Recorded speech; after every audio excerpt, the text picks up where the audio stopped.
Bem-vindo ao Desfrutando a Vida Diária. Espero que realmente goste deste programa. Nós estamos falando sobre a graça de Deus. E sabe, graça é verdadeiramente a ajuda de Deus. É quando Ele vem nas nossas vidas para nos ajudar a fazer o que nunca poderíamos fazer sozinhos. E sabe, você não pode ter paz sem a graça.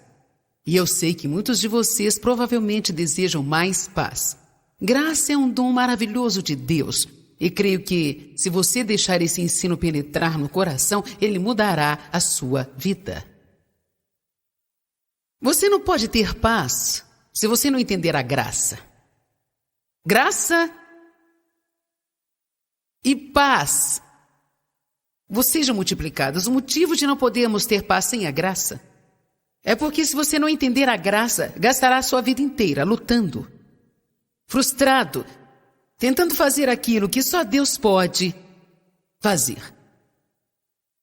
Eu gastei muitos anos da minha vida dessa forma, e eu fico feliz que finalmente eu aprendi sobre a graça de Deus. Eu não estou falando apenas da graça de Deus que gera a nossa salvação, mas como podemos viver pela graça e podemos aprender a reconhecer quando a graça de Deus está em alguma coisa e quando a graça de Deus não está em alguma coisa. Muitos perguntam como estar na vontade de Deus. Bem, você precisa aprender a discernir quando a graça de Deus está sobre algo e quando não está. O Espírito Santo é chamado de Espírito de graça e de súplicas. Súplica é oração. Graça é essa energia que nos alcança para nos ajudar a fazer com facilidade o que nós nunca poderíamos fazer, nem com muito esforço. Graça é o que te capacita a poder viver a sua vida e entrar no descanso de Deus. Quando a Bíblia fala a respeito de entrar no descanso de Deus, não está falando sobre descansar de trabalho. É um descanso sobrenatural que você tem no seu interior enquanto está trabalhando. Ou seja, qualquer coisa que você precisar, você faz com descanso em seu interior e confiando em Deus que cuidará de tudo que for necessário. Salmo 127, você pode abrir lá comigo agora?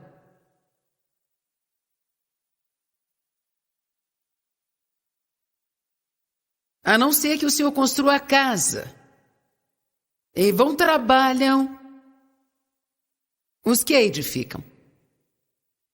A não ser que o Senhor construa a casa, em vão trabalham os que a edificam. Aqui não está dizendo que você não pode fazer algumas obrigações que devem ser feitas, sabe? Mas está dizendo basicamente que, mesmo depois de você ter feito tudo, será em vão.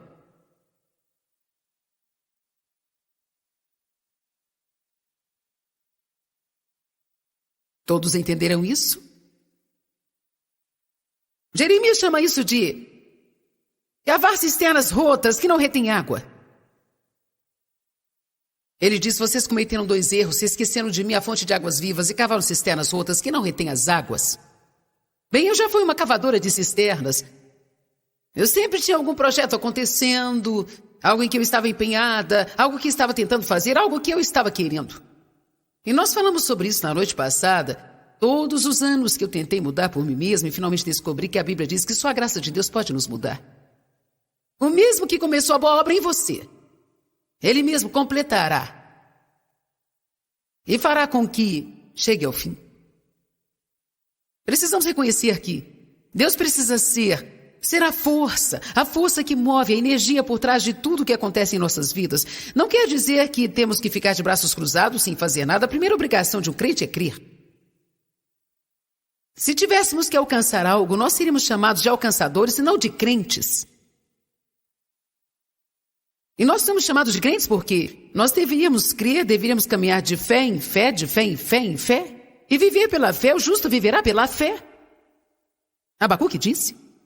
O que significa viver pela fé? Não quer dizer que eu, tenha fé só para a minha salvação e depois eu tenho de fazer tudo por mim mesmo. Não significa ter fé para com os meus problemas financeiros, mas me preocupar com meus filhos. Você precisa olhar para cada área da sua vida e toda vez que você sentir que perdeu a paz ou a alegria, você parou de crer. Não quero dizer que deixou de crer em Deus, mas que quando você perde a sua paz e a alegria, você está preocupado com alguma coisa, fica frustrado, ansioso, lutando com alguma coisa, você está tentando fazer algo que só Deus pode fazer. Como saber se eu estou na vontade de Deus? Bem, existe um fluir na sua vida. Existe uma facilidade em sua vida. A Jaque me falou ontem, ela disse: eu estou tão feliz de estar com você. Bem, sabe, a Jaque já esteve em outros lugares fazendo o que ela está fazendo aqui e não estava se divertindo. Então, muitas vezes, quando não há alegria e existe muito trabalho, e luta, e muito labor, você odeia ir e não pode esperar até que aquilo acabe, e você está arrastando. Você precisa cheirar as rosas e dizer: talvez, só talvez, eu não esteja na vontade de Deus. Por quê? Porque essa não é a maneira que Deus quer que você viva. Será que você entende isso? Que Jesus morreu para que você tivesse e desfrutasse sua vida? Às vezes não desfrutamos da vida por causa de uma má atitude e nada poderá consertar a não ser uma mudança em nós. Às vezes temos coisas que nos impedem de desfrutarmos da vida, mas às vezes não desfrutamos simplesmente porque não estamos na vontade de Deus. Não estamos fazendo o que Deus quer que façamos. Quando fazemos o que Deus quer que façamos, nós experimentamos esta paz e alegria e... Não quero que você pense que tudo é fácil, mas quando nós estamos na vontade de Deus, existe uma facilidade do Espírito.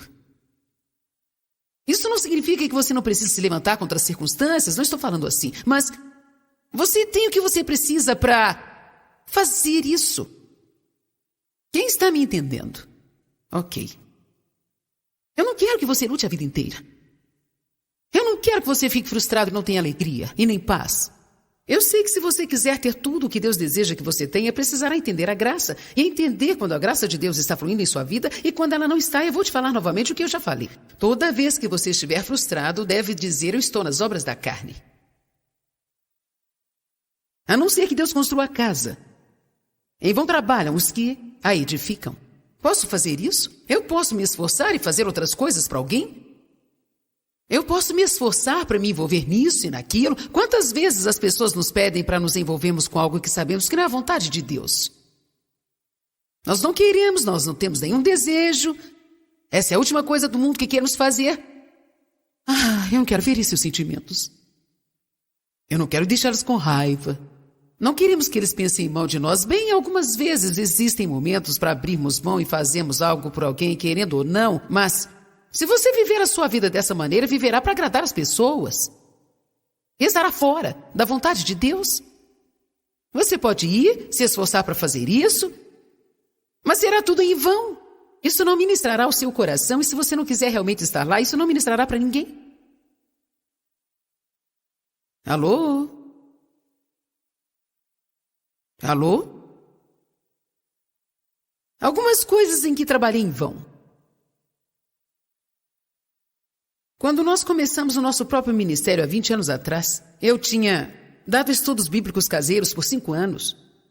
Na casa de várias pessoas, eu ministrava estudos regularmente. Eu tinha um na minha casa na quinta-noite e em outro lugar de manhã. E nos próximos 5 anos eu trabalhei numa igreja em St. Louis e foi ali que meu ministério público começou. Eu comecei num estudo bíblico para mulheres chamado Vida na Palavra. E então... isso cresceu e cresceu e a mão de Deus estava sobre isso. Chegou um ponto em que havia 450 mulheres vindo todas as quintas de manhã para esse estudo. Bem, eu sabia que eu tinha um chamado mais alto em minha vida que apenas ensinar em uma reunião. Pelo menos eu sentia isso fortemente e estava me preparando para isso. E finalmente chegou a hora em que Deus me disse: quero que pegue o seu ministério e vá para o norte, sul, leste, oeste. Então fizemos isso, fomos ao norte de St. Louis, ao sul, ao oeste, ao leste de St. Louis, porque ninguém me conhecia em outro lugar.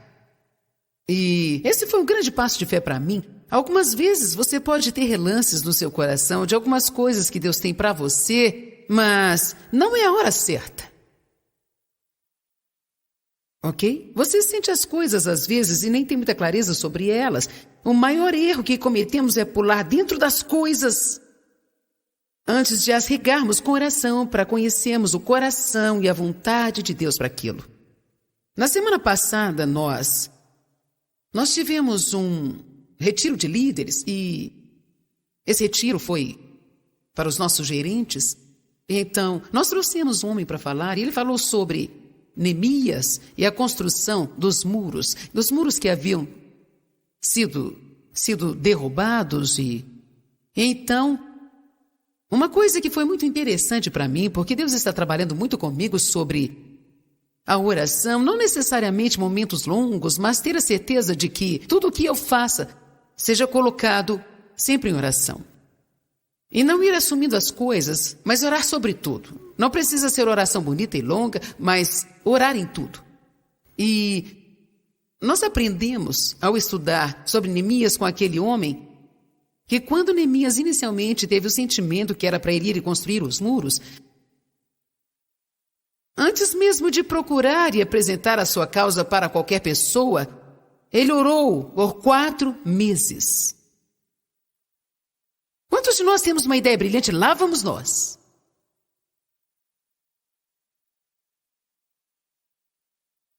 Ele não apenas orou durante esses 4 meses, mas ele olhou o custo, o que é outra coisa que muitas pessoas não fazem. Nós temos uma boa ideia e nem sequer pensamos sobre o quanto isso vai custar e como será quando estivermos fazendo isso por 2 anos. E se todo mundo que eu conheço não ficar empolgado com isso, e será que eu tenho os requisitos para terminar?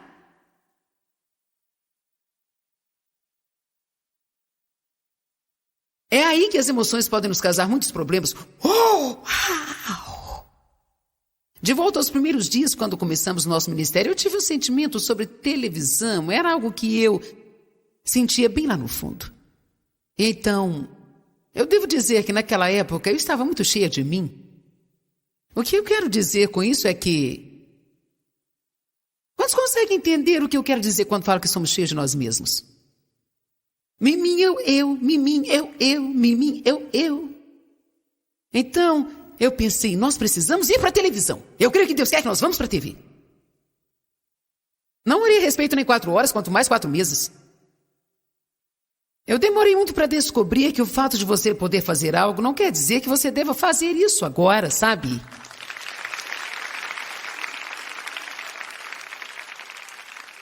Eu acho que devemos aprender a fazer o que nos traz paz. Eu acho que devemos simplificar as nossas vidas. Nossas vidas estão sobrecarregadas demais. Nós ficamos tão ocupados. A maioria das pessoas estão estressadas e frustradas, correndo em todas as direções o tempo todo. E sabe, nós estamos chegando nos dias em que se não pararmos de viver assim, isso será perigoso para nós. Porque nós devemos ouvir de Deus. E nós não podemos ouvir de Deus quando tudo o que estamos fazendo é correr de uma coisa para outra. Vamos, gente, eu estou dizendo a verdade. Então, o David e eu estamos pensando em nos mudar porque a casa que moramos já alojou um casal que nos ajudou a edificar o nosso ministério, a tomar conta dos nossos filhos quando viajávamos. Mas esses dias se passaram e a casa está grande demais para o David e eu. E estamos pensando em nos mudar e estamos procurando algo. É tão fácil começar um projeto e você começa com algo que é bem razoável, mas depois quer acrescentar isso, aquilo, e de repente tudo está do jeito que estava antes. Então, depois de ouvir a palavra sobre Neemias, eu pensei, eu não vou dar mais nenhum passo antes de orar. Eu estou orando, e outro dia eu estava caminhando e eu pensei, o que eu realmente quero? Mais do que tudo, o que eu quero? Sabe a primeira coisa que me veio ao coração? Simplicidade. Eu não quero algo grande para que eu precise cuidar disso. Eu não quero gastar muito do meu dinheiro com algo assim. Eu quero abençoar as pessoas e alcançar as pessoas. Quero alguma coisa bonita, confortável, que supra a minha necessidade. Mas eu quero simplicidade. Eu quero paz, eu não quero algo para me deixar preocupada. Sabe por quê? Frequentemente nós nos movemos e fazemos algo. E depois culpamos o diabo porque não está dando certo. Estou dizendo a verdade ou não? A verdade dos fatos é que não está dando certo porque nós não estamos na vontade de Deus e nem sequer tiramos um tempo para descobrir qual é a vontade de Deus. Então, naquela época, nós decidimos, ei, nós vamos para a TV. Nós não tínhamos condições de filmar as nossas conferências e fazer todas aquelas coisas. Então procuramos um canal de TV a cabo em St. Louis e decidi que eu queria ter um programa de entrevistas. E eu tinha 2 mulheres que trabalhavam para mim, que eu pensei que poderiam ser as minhas convidadas. Então, nós compramos um tempo nessa emissora e toda semana nós produzíamos um programa de 30 minutos de entrevistas em St. Louis, numa TV a cabo. E depois de 6 meses lá, em 6 meses nós recebemos uma carta.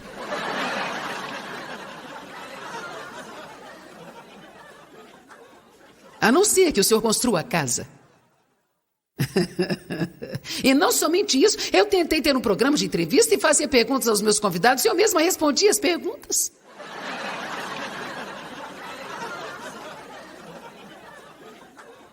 Na verdade, eu estou tentando superar isso ainda, sabe?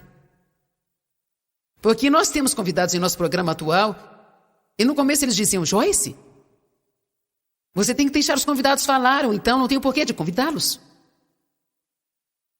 O que estamos é tentando acrescentar algumas variedades ao nosso programa e ter algumas conferências e algumas pessoas comigo ensinando no estúdio e também trazer alguns convidados para podermos ouvi-los. Eu acho que é uma boa variedade, é uma boa mistura que está deixando tudo muito, muito interessante, sabe? Mas veja, eu gastei 6 meses fazendo isso, eu bolei o plano. Você pode bolar o plano, você pode trabalhar em plano que faça sentido, que pareça bom para você e pode até ficar empolgado. Mas quer saber quando você começa se não estiver dando certo? É melhor você recuar e dizer, eu não estou na vontade de Deus, não estou no tempo de Deus. Bem, quando se passaram 10 anos depois disso, diga 10 anos. Uau! 10 anos! Vezes 365 dias por ano. Nós estávamos em 150 estações de rádio, isso mesmo, 150 estações de rádio.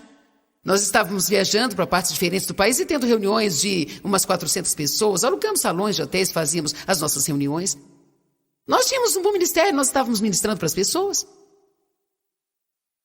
As estações de rádio estavam se autossustentando e nós pensamos, glória a Deus, trabalhamos arduamente e viajamos tanto tempo, talvez no ano que vem será um pouco mais fácil. Numa manhã o Dave estava se preparando para o trabalho e o Espírito Santo veio sobre ele. E então ele começou a ver no Espírito a condição em que as pessoas estavam no mundo. Isso era algo diferente do caráter dele, mas ele sentou e chorou, e chorou, e chorou, e chorou. E Deus lhe disse, eu te preparei por todo esse tempo. Diga, preparou. Eu preparei vocês por todo esse tempo para irem para a televisão. Se você não pegar essa oportunidade agora, você vai perder e eu terei que arrumar outra pessoa. Ele me chamou e me falou, é claro, a nossa primeira pergunta foi, como vamos fazer isso? Nós não temos dinheiro para ir à televisão? Naquela hora nós oramos a respeito e sentimos que nós precisávamos de $500 mil para comprar um programa no ar, comprar o equipamento, construir um estúdio e etc. E nós escrevemos para as pessoas, você se lembra quantas eram? Naquela época tínhamos 70 mil pessoas na nossa lista e provavelmente nós teríamos uns 3 milhões se fôssemos procurá-las em todos os arquivos, mas nós só contactamos com as pessoas ativas, mas... Então, escrevemos uma carta para aquelas 70 mil pessoas da forma mais simples que sentimos que Deus estava nos falando para fazer e o que iríamos precisar. Sabe quanto arrecadamos? Exatamente $500 mil.